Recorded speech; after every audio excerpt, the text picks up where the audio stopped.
주연 후 세 번째 주일을 맞이했습니다. 오늘은 요나서 3장 1절에서 10절 말씀으로 함께 은혜 나누겠습니다.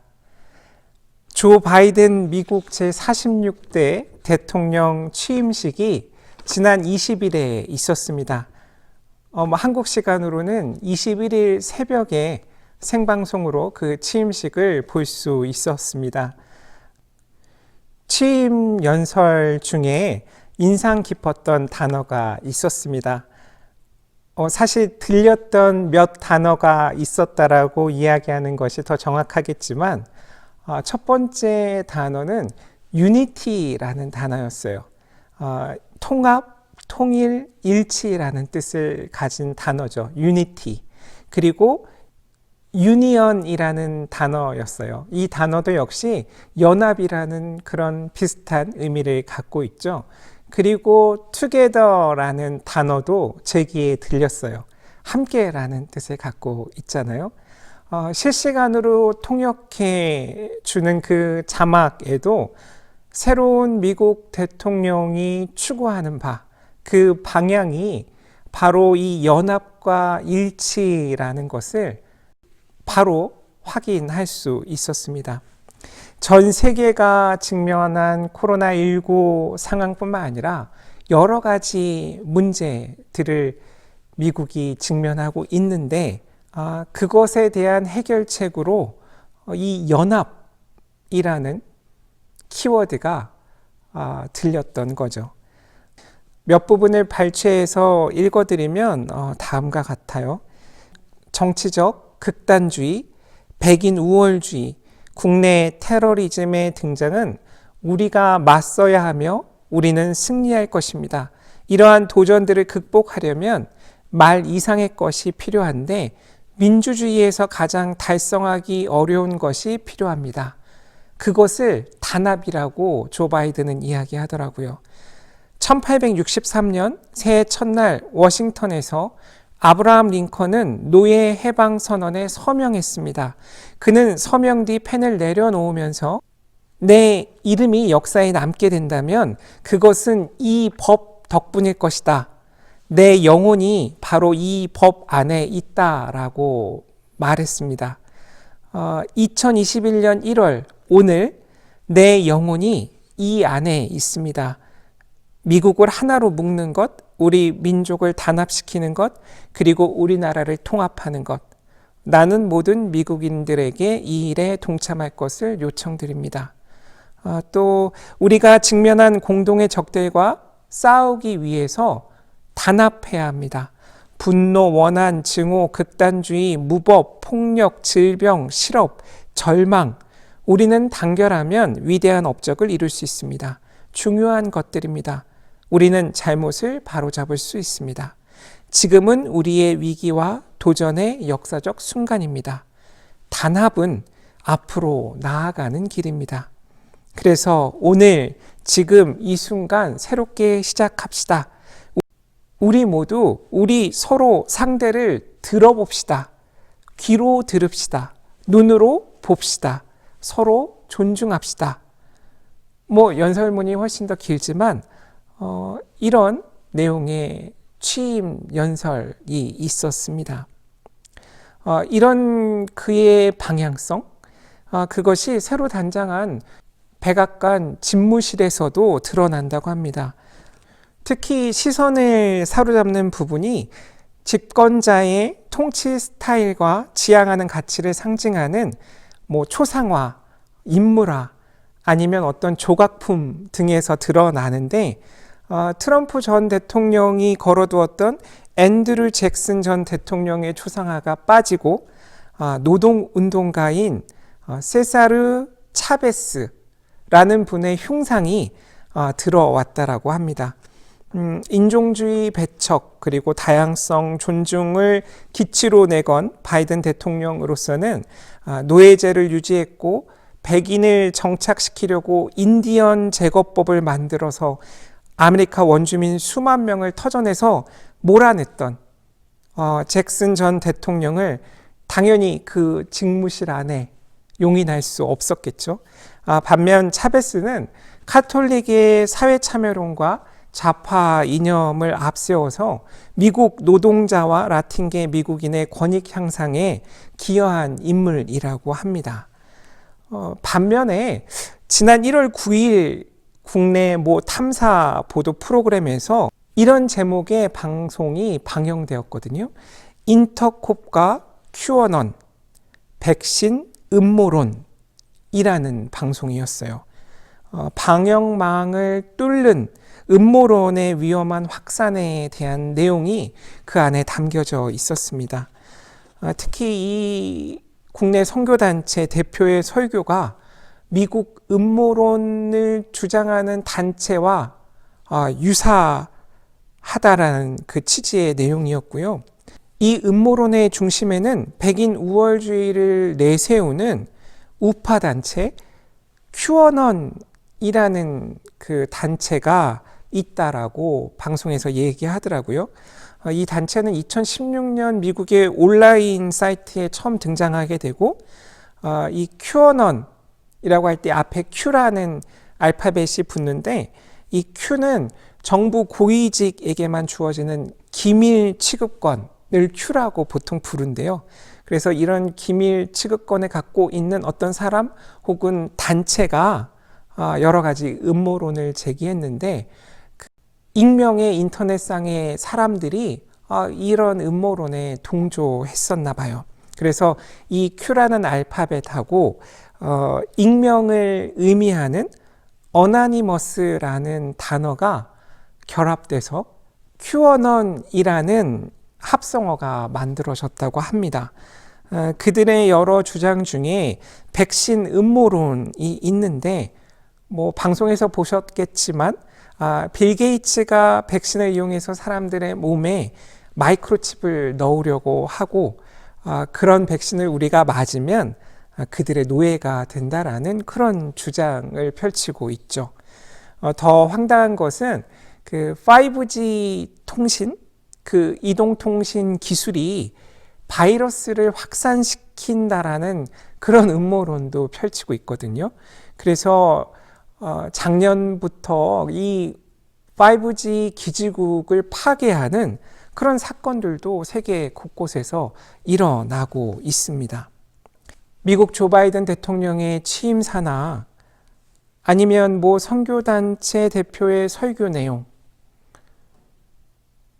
그리고 큐어넌이라는 그런 단체의 음모론에서 눈에 띄는 점이 있었습니다. 그것은 우리 함께라는 가치와 우리만이라는 가치가 충돌하고 있다는 것이었습니다. 오늘 함께 나눌 요나서의 핵심 메시지와 이 부분이 연결되어 있어요. 보통 구약성서 대부분이 선민 중심의 구속 역사를 이야기하고 있죠. 요나서는 독특하게도 이스라엘의 원수라고 할 수 있는 아수르의 수도 니느웨의 구원을 중심으로 이야기가 전개되죠. 하나님께서 선민 이스라엘 백성만을 위한 하나님이 아니시고 이방인들의 하나님, 곧 온 세계의 사람들, 그 사람들의 하나님임을 요나서는 이야기하고 있는 것이죠. 우리도 이스라엘의 입장에서는 니느웨 사람들과 다르지 않죠. 이방인이죠. 이스라엘 사람 요나의 입장이 아닌 이 이방인의 입장에서 우리도 요나서를 읽기 쉽죠. 그렇기에 오늘 본문의 하나님의 사랑과 은혜가 나에게 감동과 감격을 체험하게 하는지, 아니면 요나처럼 불만이 쌓이고 내 안에서 화가 치밀어 오르는지 그것을 살펴볼 수 있겠죠. 하나님 앞에서 지금 내가 나를 어떻게 생각하는지 점검해 볼 수도 있을 것입니다. 지도를 보면 니느웨, 때로는 니네베라고도 하는 도시는 사마리아에서 북동쪽으로 750여 킬로미터 떨어진 곳입니다. 우리가 세계사 시간에 많이 배웠던 티그리스강, 그 강가에 세워진 고대 아수르, 아시리아 제국의 수도였습니다. 당시 중근동에서 가장 번성한 도시가 니느웨였습니다. 아수르는 전통적으로 이스라엘과 사이가 매우 좋지 않았죠. 패전국이나 포로에게는 잔인하기로 소문이 나 있는 나라였습니다. 이런 정황 때문일 텐데 요나 선지자는 니느웨로 가라는 하나님의 명령을 거부하고 이스라엘에서 무려 3,200여 킬로미터나 떨어진 지중해의 끝 다시스로 가는 무역선에 오르게 됩니다. 요나서 전체는 이런 선지자 요나의 불순종, 요나를 삼킨 큰 물고기, 그리고 니느웨 백성의 회개, 니느웨를 구원하신 하나님에 대한 이야기들이 담겨져 있습니다. 그래서 오늘 꼭 요나서 3장뿐만 아니라 요나서 전체를 통해 말씀을 살펴보려고 하고, 이 전체를 살펴보다 보면 드는 질문이 있는데, 그것은 하나님은 어떤 분이신지, 하나님은 누구를 사랑하시는지, 그 질문들에 대한 답을 함께 구해보면서 큰 은혜를 경험하기 원합니다. 하나님에 대해 이렇게 물으면 물을수록 먼저 드는 생각은, 왜 요나를 하나님께서 니느웨로 보내셨을까? 왜 요나일까? 라는 생각을 하게 됩니다. 왜 요나였을까요? 비둘기라는 이름의 뜻을 가진 요나는 요나서뿐만 아니라 열왕기 하, 그리고 마태복음 12장 38절에서 42절, 16장 1절에서 4절, 또 누가복음에도 등장하는데 누가복음 11장 29절에서 32절에도 언급된 사람입니다. 요나가 니느웨에 간 시기를 정확히 특정할 수는 없지만 그가 활동했던 시기를 열왕기하 14장 25절을 통해 보면 여로보암 2세 통치 기간이라고 생각하는데, 그때가 주전 793년에서 753년이라 볼 수 있습니다. 열왕기하 14장 23절에서 29절을 보면 여호와의 종 아미떼의 아들 가드헤벨 출신의 선지자로 요나를 소개하고 있죠. 이때 이스라엘은 경제적으로 풍요를 누리고 있었지만 사회적으로, 종교적으로는 부패하고 타락한 그런 시대였습니다. 동시대 선지자인 호세아와 아모스는 북이스라엘의 우상 숭배와 불의와 부정 등을 고발하며 하나님의 심판이 임할 것임을 선포하였었죠. 어찌 보면 자기 민족만의 번영과 구원을 위해 애썼던 선지자가 요나였습니다. 그런 선지자였기 때문에 하나님께서 그를 선택하신 것이 아닌가 생각하게 되었습니다. 하나님의 메시지를 전하는 데 있어서 그는 자신이 상대방에게 배척당할까 두려움이 있었던 사람 같지는 않습니다. 오히려 그 메시지를 듣는 사람들에 대한 선입견이 있었고, 그들에 대해 실망하거나 더 나아가 그들을 경멸하는 상태였기에 하나님의 명령을 그가 거절하는 상황까지 발생하였던 것이죠. 그에게 원수 같았던 니느웨 사람들이 악한 길에서 돌아서서 하나님의 은혜를 경험하는 것을 요나는 결코 원하지 않았습니다. 결국 하나님께서 누구를 사랑하시는가를 가장 잘 보여줄 수 있는 사람, 우리만 하나님의 사랑과 은혜를 경험해야 한다는 생각에 사로잡혀 있던 사람, 그런 사람이 바로 요나였던 거죠. 그렇기 때문에 오늘 말씀의 적임자는 요나여야 했다는 생각이 들었습니다. 부끄럽지만 개인적으로는 요나의 말과 행동을 보면 너무 저 같다라는 생각이 들어서 깜짝 놀랄 때가 있습니다. 가끔은 좀 멋있는데? 뭐 이런 이상한 생각까지 들기도 합니다. 나도 한 번쯤은 사춘기 감성으로 하나님께 저렇게 반항해 보고 싶은 그런 때가 있는데 저 정도로 화끈하게 하지 못하는 제 안에 어느 부분을 요나를 보면서 해소하고 있는 것이 아닌가? 라는 생각이 들었습니다. 따라서 왜 하필 요나인가? 라는 물음은 자연스럽게 왜 하필 나일까? 라는 물음과도 맞닿아 있습니다. 왜 나일까? 왜 하나님께서는 나를 부르셨을까? 요나 1장 1절을 보면 여호와의 말씀이 아미떼의 아들 요나에게 임하니라 이르시되 너는 일어나 저 큰 성읍 니느웨로 가서 그것을 향하여 외치라. 그 악독이 내 앞에 상달되었음이니라 하시니라. 3절 그러나 요나가 여호와의 얼굴을 피하려고 일어나 라고 되어 있어요. 요나가 일어나긴 했는데 여호와의 얼굴을 피하려고 일어났다라는 거죠.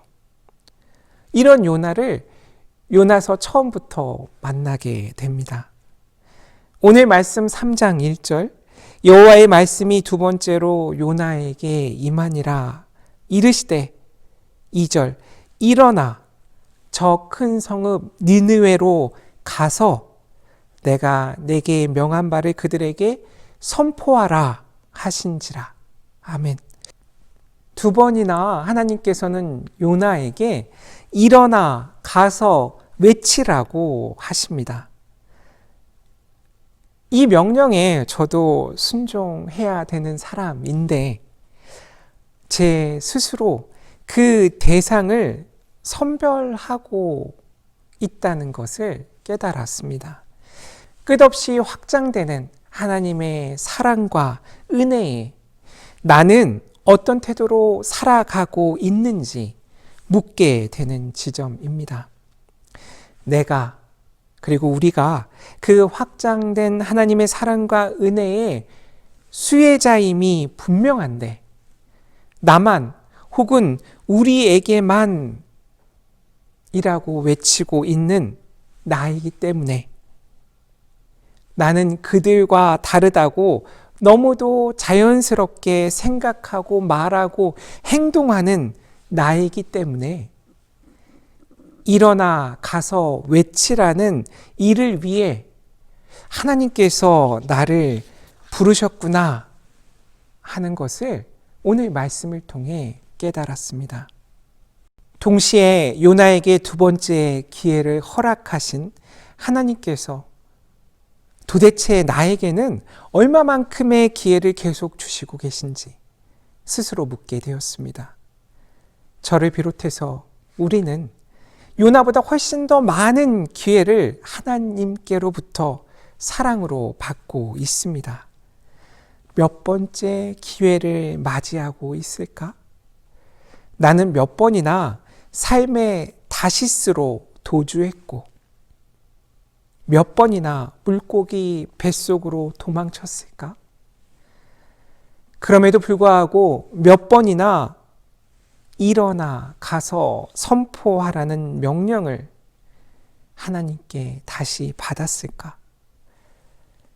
말씀을 묵상하는 가운데 왜 나일까? 라는 질문이 하나님께서는 왜 나에게 그토록 새로운 기회를 주실까? 하나님께서는 왜 나를 이토록 사랑하실까? 라는 질문으로 바뀌는 경험을 할 수 있었습니다. 결국 하나님께서 누구를 사랑하시는가? 라는 질문은 나는 누구를 사랑하는가? 라는 질문으로 이어지고 그 답이 누가복음 10장 27절 말씀과 같다라는 것을 깨닫게 되었습니다. 대답하여 이르시되 내 마음을 다하며 목숨을 다하며 힘을 다하며 뜻을 다하여 주 너희 하나님을 사랑하고 또한 내 이웃을 내 자신과 같이 사랑하라 하였나이다. 아멘. 이것이 예수님의 가장 중요한 계명이었잖아요. 하나님은 누구를 사랑하시는가? 나는 누구를 사랑하는가? 누구를 사랑해야 하는가? 그 질문의 답이 바로 누가복음 10장 27절이었습니다. 오늘 말씀에서 또 하나 기억해야 하는 것은 니느웨가 회개한 이 사건 이후 약 50년이 채 안 되었을 때 이스라엘이 아수르에게 망한다는 것입니다. 니느웨가 회개한 사건이 니느웨의 운명뿐만 아니라 장래 북이스라엘의 운명까지 바꾸는데 영향을 미친다는 것이죠. 이렇게 멸망의 위기에서 벗어난 아수르는 이후 그 세력이 강해져서 북이스라엘을 침략했고 결국 북이스라엘은 주전 722년에 아수르에게 멸망합니다. 회개하는 이방인과 회개하지 않은 이스라엘.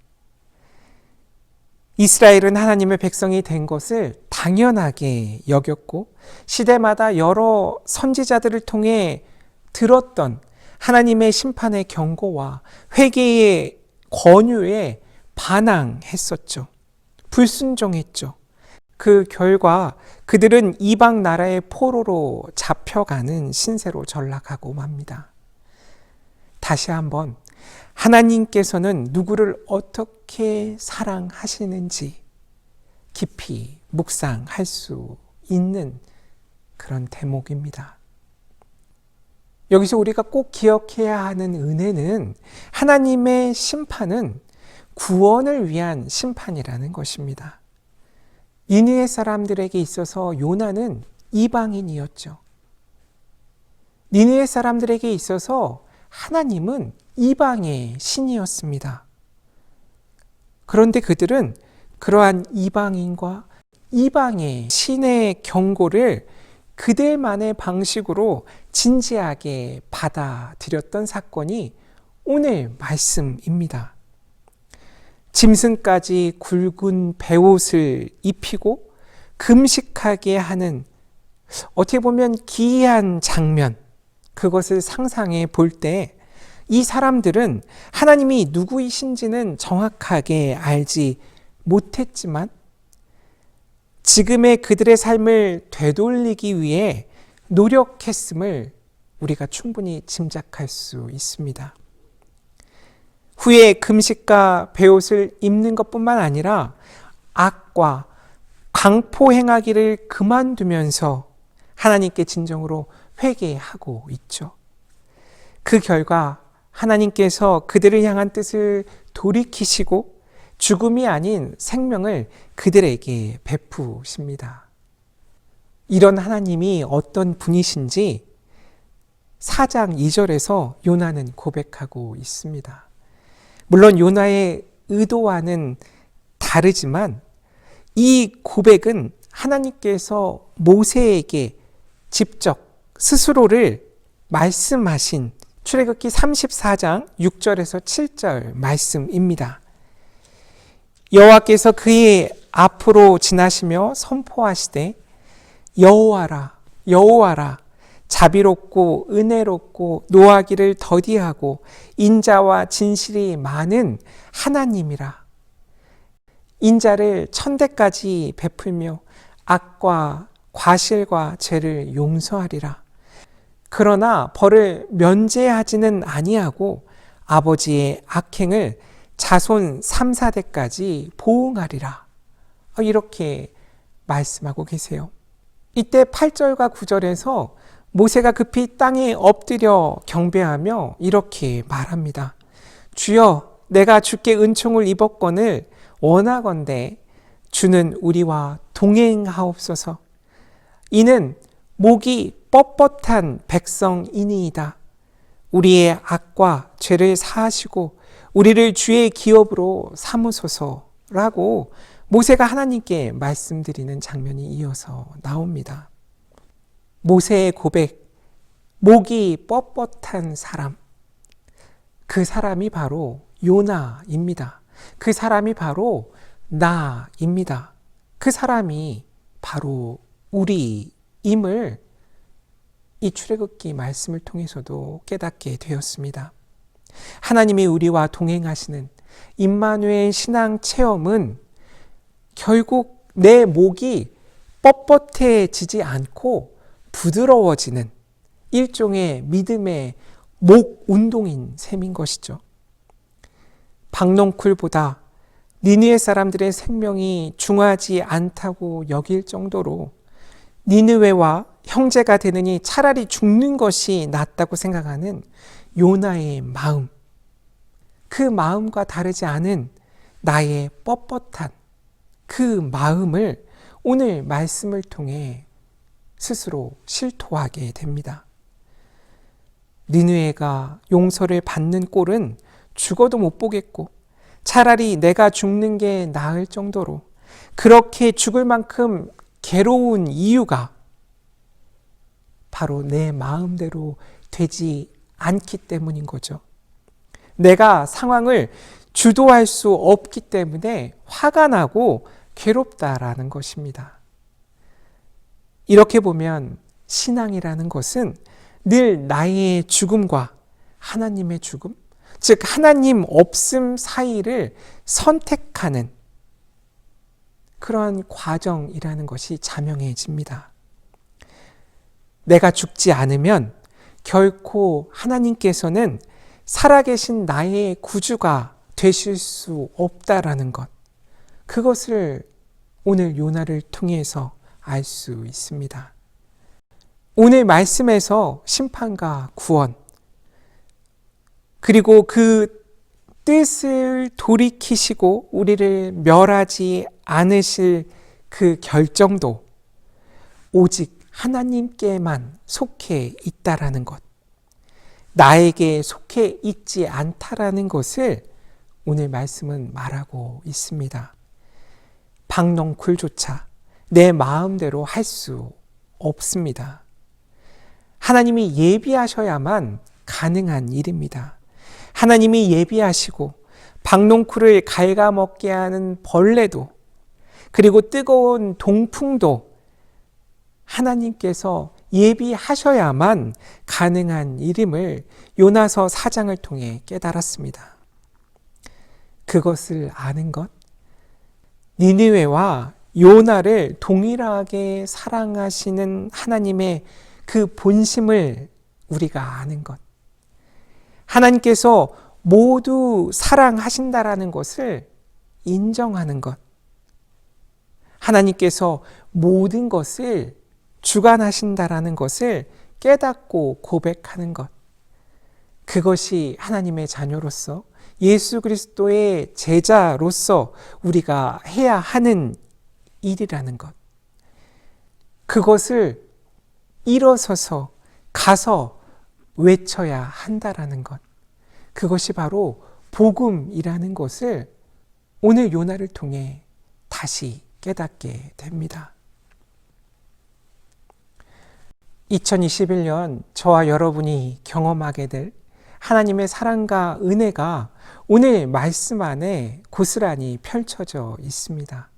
하나님께서는 4장 11절에서와 같이 내가 어찌 아끼지 아니하겠느냐라고 끊임없이 우리들에게 그리고 그들에게 말씀하십니다. 그 음성을 저와 여러분이 2021년 내내 듣기 원합니다. 그 음성이 들릴 때 네 라고 대답하고 일어서서 가서 외치는 자가 되길 원합니다.